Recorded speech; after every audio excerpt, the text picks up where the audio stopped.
Lance Rivera has been in the news. Oh, God. Yeah, well, fuck y'all. Oh. Lance is in the news. I'm learning to ignore y'all. Lance is in the news because... Lance is in the news. Lance is in the news. It all goes back to Dame Dash. Shout out to Lance. It all goes back to Dame Dash. It goes back to Hove. It goes back to Hove first. He was responding. The big thing he was in the news for was his open letter to Hove regarding the bar in the Phillies picnic. Yeah. That's fair. Roots picnic. And they asked him what he thought about it. Yeah. And it was a dope open letter. I liked it. The open letter, it sounded like somebody, I watched the whole interview. It sounded like somebody who was who wanted to say something but was scared to say something. I didn't get that. No, I mean, I don't think he was wrong in what he was saying. I think he was 100% right. Okay. What I'm saying is he gave the letter, which is basically kissing Hope's ass for 3 minutes. Yeah. And then after he started saying, like, it's fucked up to mention me in the on the raps and all, but he didn't say it direct. That's what I'm saying. It sounded like he was like he was very gentle and delicate. You know, if you want to use me as part of your promo, maybe pay me. You know, it was for somebody who seems pissed about it. He was very delicate with his words, and I didn't get that he was that pissed about it. Yeah, do we know if he's pissed about it? He seemed irritated. Maybe he pissed wrong. He seemed irritated about it. The nigga stabbed me before he was up a couple B's. I might not want to piss this nigga off. Then just don't do the interview. I definitely write a 3-page letter. A little nice about this nigga. That's why I wouldn't have said nothing. All right. Art of Dialogue, right? This is an 8-minute clip. Shout out to Art of Dialogue. He bodying shit. Word.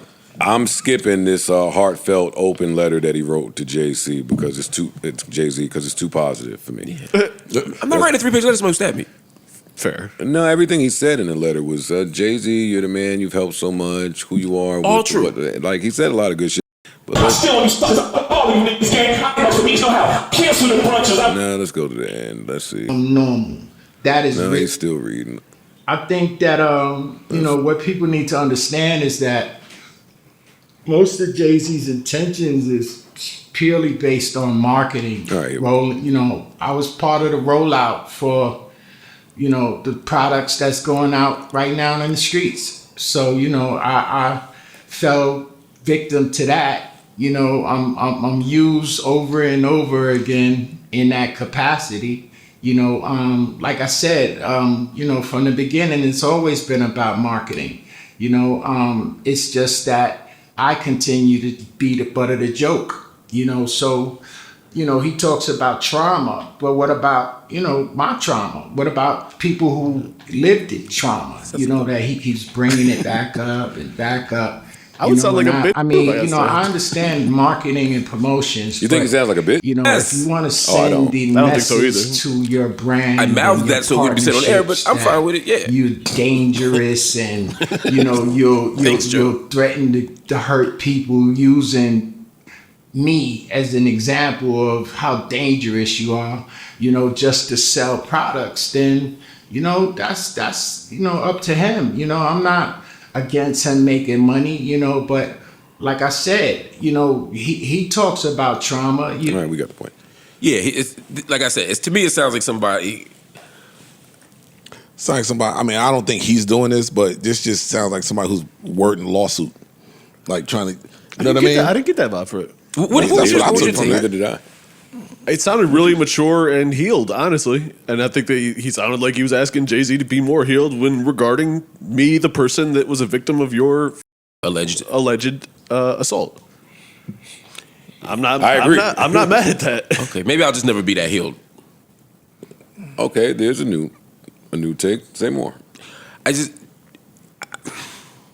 think you got a couple options in this situation. Once somebody stabs you, and then 20 years later still making songs about stabbing.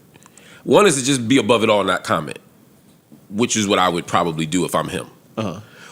I think it just comes across, and maybe this is some who you are for crimes done against men and crimes done against women is like two different marks. No, not at all. You don't give a fuck. You don't give a fuck. I think you're missing my point. I'm not saying, I'm saying talk your shit back. Why? That's not Or it. don't. You don't want to do it. But there are other options there. Why do you ignore the other options? There are other options. You could be mature and write him a 3-page letter about how much you admire him. Now that's a little. I'm not with the letter shit, but everything he said afterward, it still sounded like it's coming from a mature place. Here's the thing for me, and he even ended with cut me a check. He ended with, hey, you want to use me, and hey, I'm down to be part of the marketing. Cut me a check. You're not part of marketing. He is part of the marketing. He technically is part of the marketing. you're a bar in a freestyle. I'm not marketing it around you. You're not a part of the marketing though. The freestyle itself is one thing. You are a bar in the freestyle. So I am a part of it. This is not a part of the. It's some old school shit. I like that. I'm a part of it. He's not suing, not nothing. Yo, just break me off a little something if you're gonna keep putting my name and shit. What about my trauma? Why is that not valid? I don't understand. I don't see that as part of. I'm not using you as stabbed, marketing. Like if I'm running around here, I don't know if I'm screaming. Everything I did this, so I'm selling dimes. Like I'm saying, everything about Jay-Z's rollout has been a masterclass in adult marketing. From GQ to the freestyle to the Yankee shit to all the shows announced to even the hair, the secret, whatever. All of it, since the Frasier, and it's all been marketing. Yes, if you say my name one time in the middle of that span, I am a part of your marketing. And kindly asking you to break me off a little something. I understand. I may not be an important part, and yes, that's what I'm saying. It's not based around you. It could have happened without me. Of course, it's not based around me. But you know the power of your voice. You said it. I came in here the next day and said, all these years later, like at what point do we stop? You did say like when is enough enough? And if I feel like that, I certainly expect for Un to feel like that. But Joe, that's what you just said. That's what I want him to say. Oh, I thought he did. I got that from him. He said it, but again, like I said from the top, I just wanted to say it more direct. He wasn't direct or aggressive. Yeah, it was more like, like you might not want to do this anymore because That's just how we talk. No, I'm not making fun of his voice. I'm saying I'm saying the wishy-washiness of it. And he's well aware of who he's speaking about. He's got a ton of respect and reverence for the guy. And it's hard for me to have reverence for somebody who stabbed you. And keeps rapping about it. Because you can forgive somebody that stabbed you. Yes, if he didn't but I was just a punchline at the Roots picnic. Maybe he's more, again, he might be more mature and developed than me. I'm saying I would have difficulty. Or he understands I can't do but so much to this nigga. So you could just not say anything. What I'm saying is, I still want to say something because it's bothering me. It's his choice. I'm not saying he did anything wrong. I'm just saying it's a choice I wouldn't make, and I don't like the way it makes him look. I don't like the choice for him. If I were his life coach or his manager or his PR team, I would say don't do it this way. He's got every right to do it. And I think that's so unfair because he was somewhere minding his business when someone made me look away. Right. So to say that him saying something is making him look away. Again, it's not him saying something, it's what he's saying. It's the 3-page. First of all, if he just didn't do the 3-page letter, I probably wouldn't have said shit.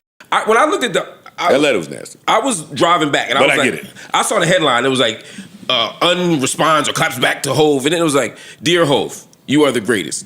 And there was 3 minutes of that. Well, we can't blame him for headline culture. We know what headline culture is. No. I'm saying, but I'm not blaming him for the headline. And I think it's a great headline. I would make the same headline. See, that's a shame. Yeah. I'm saying in my mind, I was like, okay, I want to hear what he's going to say. And it was just such a stark contrast from what I thought he was going to say to what he did say. I would never start that letter off that way. He's diplomatic, he's mature, cool. Or what if you know the power of who you talking to? So but wait, hey,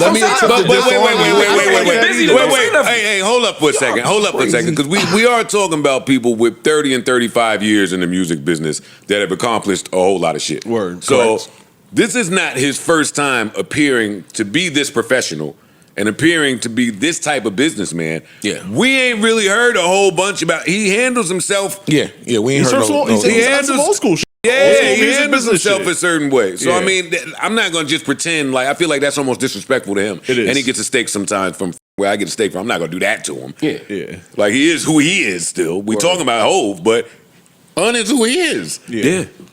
I think he would. I don't think his voice is this because we're talking about Jay-Z. I think that he just has. That's just how he moves. Yeah, that's what I think. If it's not Hove, does he still write the 3-page letter?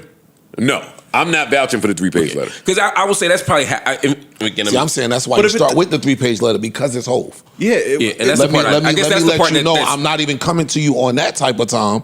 So I'm gonna lead with love, as some people say. Like I'm gonna start here and then let you know how I feel. Okay, I think how he felt got lost in all of that. New Joe Budden.